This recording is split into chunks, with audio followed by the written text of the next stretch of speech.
Warmerise is impossible to review. This might surprise those of you who've been around for a while because somebody has literally already reviewed it. Andrei Shulgak uploaded a video in 2013 called Game Review, Warmerise Red vs. Blue. In it, he praises the game's variety of weapons and exciting gameplay, but is critical of the middling graphics and level design. But there's a couple issues with this video that aren't immediately obvious. First, this is the guy who made the main theme for previous versions of the game.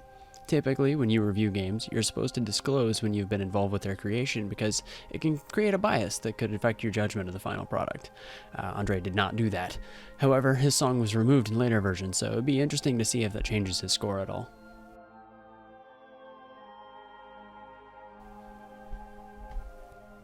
Speaking of scoring, that's the other major flaw I take with this video. Andrei rates a couple of aspects from the game and then assigns them a score, then takes the average of those to assign the game a rating as a whole. Using numbers to rate a game isn't helpful. For example, IGN rates Fortnite a 9.6, which is a fine rating for a breakout sensation that pioneered in the genres of battle royale and monetization. On the other hand, they also rate the recent Metroid Prime remaster of the original title for the GameCube in 2002 as a perfect 10 out of 10. Now, I don't think I need to explain why this is wrong. It's clear that the scores are wildly off from what they should be, and it paints an inaccurate comparison between them.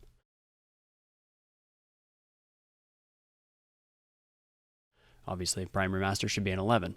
But the overall point is that using a score out of 10 simplifies the process down too far and makes it meaningless to use as a comparison or as a judgment for quality. It's like taking a potentially rich and detailed book and compressing it down into a tweet, squeezing all the worthwhile material out in the process. Assigning a score to Warmerise isn't fair, and it isn't helpful. It only encourages looking at the game in a vacuum, completely disregarding the bigger picture. And as you might know, vacuums suck.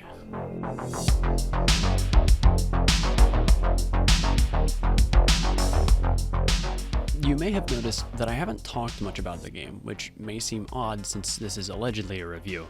Unfortunately for my sanity, this is necessary. The context around Warmerise Red vs. Blue is critical for coming to the final verdict on the quality of the game as a whole. So, I need to take you back to the glory days of 2013. It was the early days for the PS4 and the Xbox One. Grand Theft Auto 5 was released that year, along with The Last of Us for the PlayStation 3. The top-selling game? Puzzles and Dragons, apparently, for some reason. No, seriously, $1.5 billion. That's not even a joke on my part. I was just as surprised when I learned. On the PC side, Steam looked something like this. It's glorious, isn't it? My point with this is that the landscape around the game has changed a lot.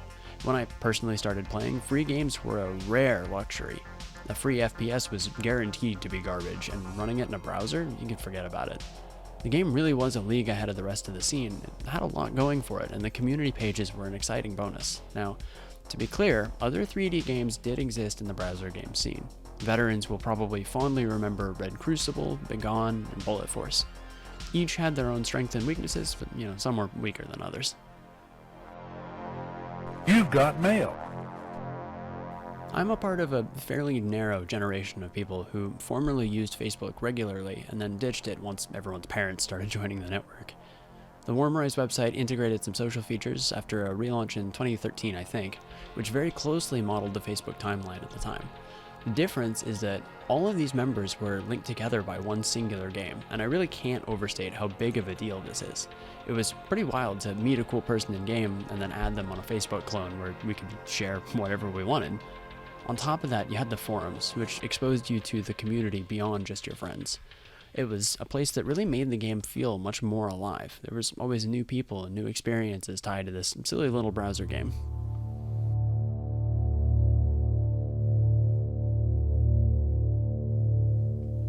This isn't 2013 anymore. I could relive all the changes the game has gone through, all the challenges and successes. I could rehash the drama and the camaraderie. I could walk through all the patch notes that we have archived on the community Discord, picking through each and every line for the good and the bad changes, but I won't be doing any of that. We aren't in 2013 anymore, and talking about the state of the game as it was is not helpful. To review Warmerise Red vs. Blue, we must look at the game as it exists today. You'll find this sentiment a lot among players who have been around for as long as me. The glory days of Warmerise are over. I think this is stupid, frankly, but I will come back to it. For right now, we have more pressing issues.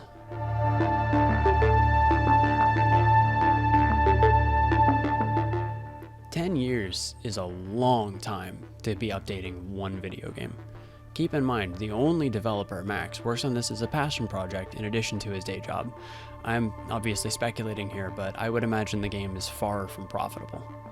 The nature of it being built in WebGL has gutted performance and features, and I'll try to back this up with the source, but I'm pretty sure Max has said that the game needs to be loaded entirely into RAM. My source is that I made it the f*** up. That's f***ing cursed. For those of you who don't know computers, RAM is basically short-term memory. Your computer is supposed to hold small things in there so that they can be accessed really quickly and then deleted for new data. It is not intended to hold an entire multiplayer FPS. Naturally, trade-offs had to happen. Optimizations in every patch have become almost a meme, and the textures are pretty pathetic in resolution by modern standards. For context, I can play the game at near native refresh rate, which is 144 for me, but I'm also throwing a 3070 at it.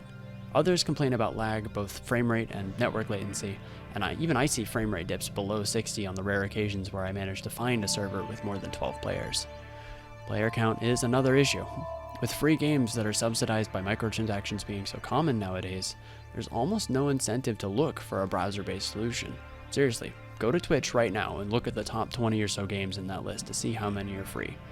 Apex Legends, Fortnite, Counter-Strike, Valorant, Warface, Black Squad, PlanetSide 2, friggin' Halo is free to play now. This isn't 2013 anymore. The landscape has changed almost beyond recognition, and as we established earlier, we can't look at the game in a vacuum.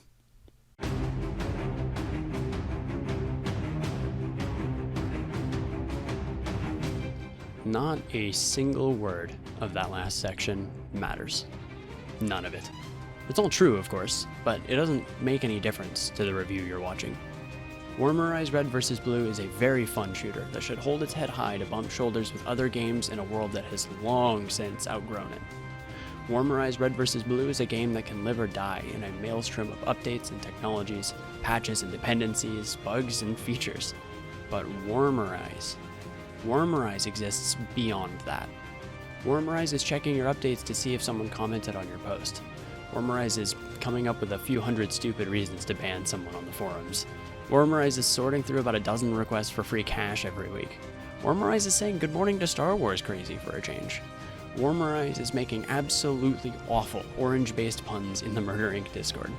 Warmerise is digging through the videos section at 3 a.m. and listening to rap music in a language you don't understand. This is exactly why the Warmerise is dead argument is so short-sighted. It completely disregards all the things that actually make Warmerise special. It ignores the features that cause those same people to get into the game in the first place. And perhaps most frustratingly, that phrase is shouted into the remaining crowd over and over, desperate to find someone who will listen to it. To those individuals, I have a message back. The friends you knew in the game are gone. The game you used to play probably feels like a lost memory. Everyone grew up, and that's okay. Warmerise Red vs. Blue grew up too, and you may not agree with what it's become, but Warmerise is something that nobody can take away from you. As long as someone remembers the time they spent with their friends, Warmerise will live forever.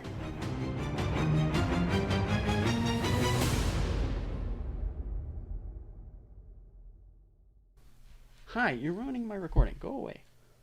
Ghost, I love you, but go away.